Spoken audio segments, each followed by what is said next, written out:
Okay. Go ahead and pause the video here and do your homework check. Chapter 0, Lesson 2's title is Real Numbers. What we're going to do today is we're going to make a hierarchy or an order chain of all the real numbers.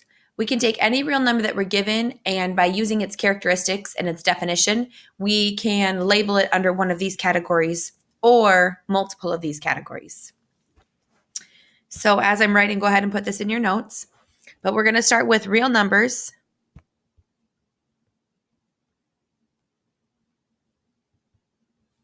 And the first category we're going to break real numbers into is rationals and irrationals.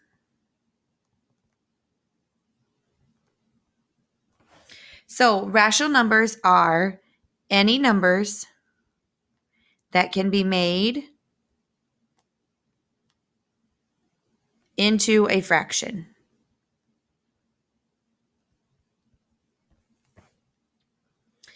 So like 1/2, 3/7, those are easy.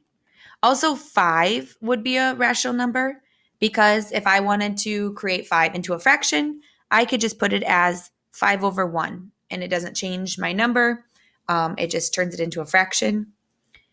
If we have a decimal, where am I going to write this? Okay. To turn a decimal into a fraction. Oops. Come on. There we go. On our calculator, we input the decimal.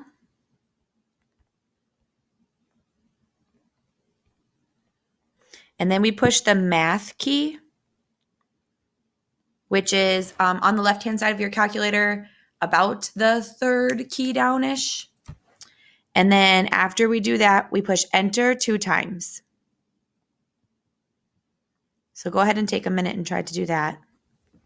So try like 0.8 and then do math, enter, enter. And hopefully that changed it into a fraction for you. So anytime you're going through your homework and you want to know if something can be turned into a fraction, all you have to do is type it into your calculator as the decimal and then try to math, enter, enter it.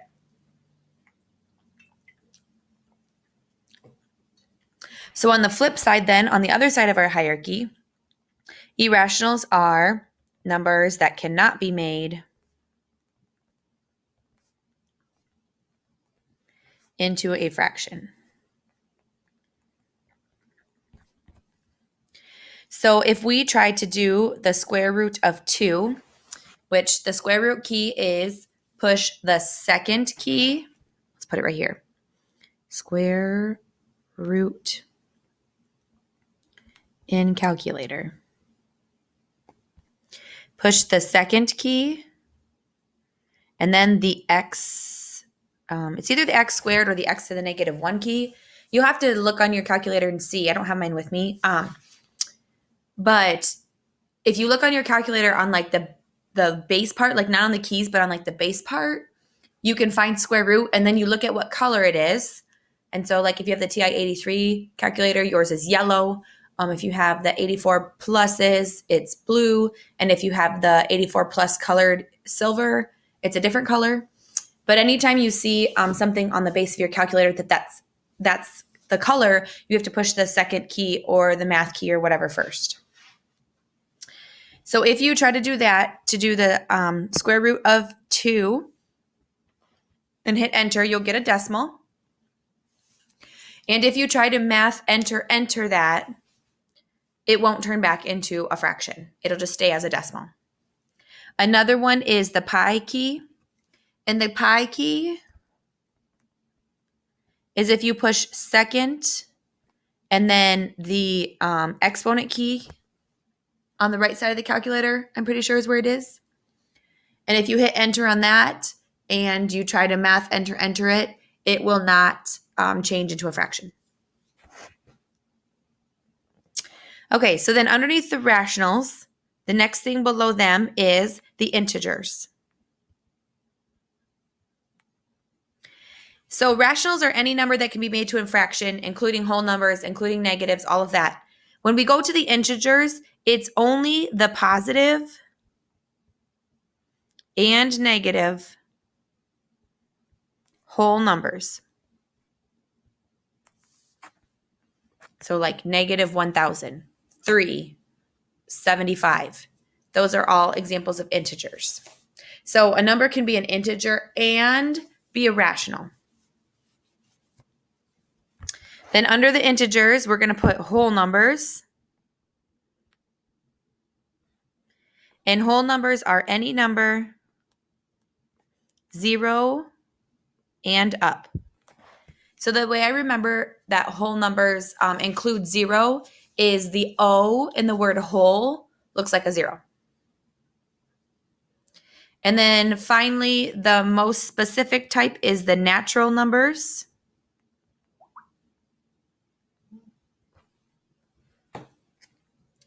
And in the natural numbers, these are only numbers from 1 and up.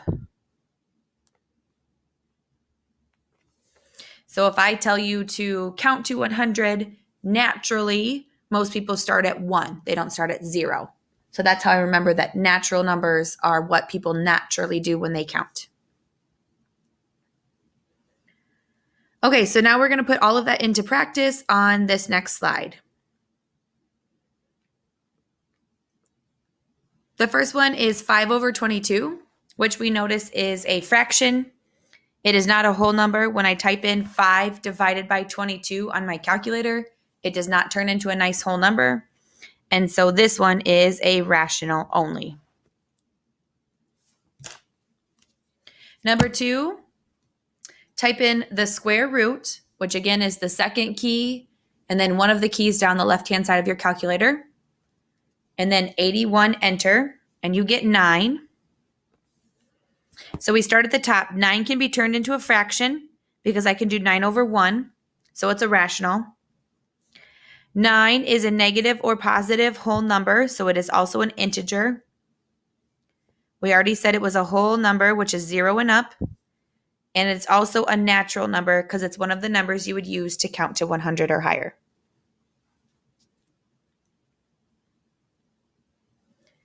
The next one is the square root of 56. And I get 7.483. I don't have my scientific calculator.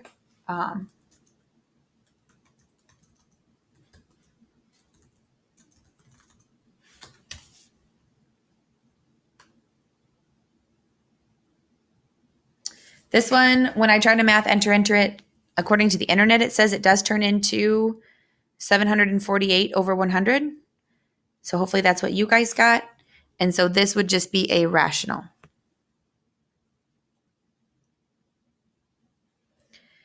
Number 4, 7 is just like 9. We can turn it into a fraction. It is a negative or positive whole number integer. It's a whole number, and it's a natural.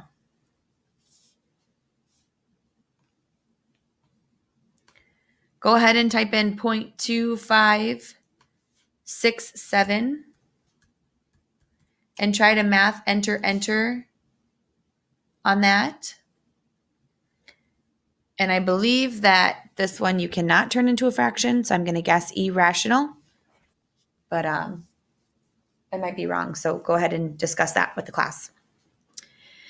And the last one, 0.1, repeating. So when you want to put repeating numbers,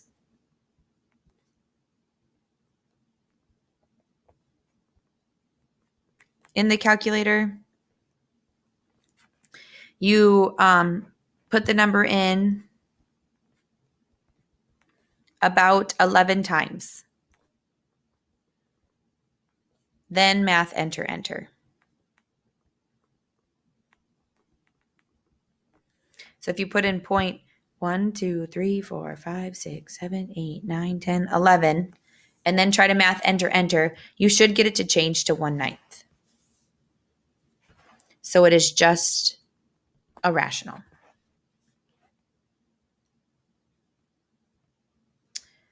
Okay, the next thing we're going to talk about is the number line.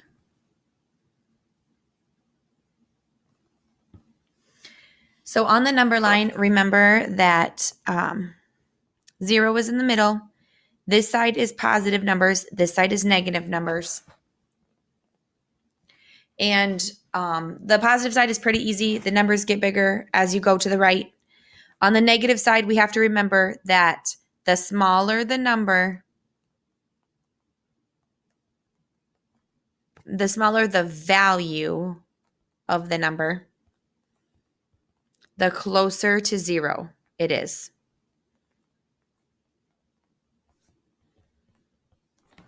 So like -10 would be farther away from 0 than -1. So we're just looking at the value, like the 1 compared to the 10. So 1 is smaller value, so that would be closer to 0 than -10. So like -0.75 and -0.7, the -0.7 would be like -0.70. And so we look at the value. So 70 is smaller than 75. And so 70 would be closer to 0. So on these first one, for this first one, we're going to go ahead and put the 0 in the middle. And I do a lot better job with fractions if I change them into decimals, so I can put them on the number line. So I'm going to look between the -3/5 and the -7/8. So I'm going to type in -3 divided by 5 on my calculator, and that's -0.60. And look at -7/8 on my calculator is -0.875. And so 875 is greater than 60. And so the 60 would be closer to 0. So the 3/5 is closer and the -7/8 is farther away. Do the same thing with your positives. If you're not good with fractions, type them in. So 1 divided by 5 is 0.2 and 3 divided by 2 is 1.5. So positives are a little bit easier because you just have to follow the order of numbers specifically to the right. So the 1/5 would be smaller than the 3/2. On number 2, they're all positives. So I'm going to go ahead and put my 0 over here because they're all going to be to the right of it. Type in 2/3 in my calculator and it's 0.6 repeating. Type in the square root of 7, 2.65. And I know the square root of 9 is 3. So the smallest thing here is going to be the 0.1. And then the 2/3. And then the square root of 7. And then the square root of 9. So when you give me these answers, I don't care if you make the decimals on top of them, but when you put them on the number line, make sure you use the original numbers that the book gives you.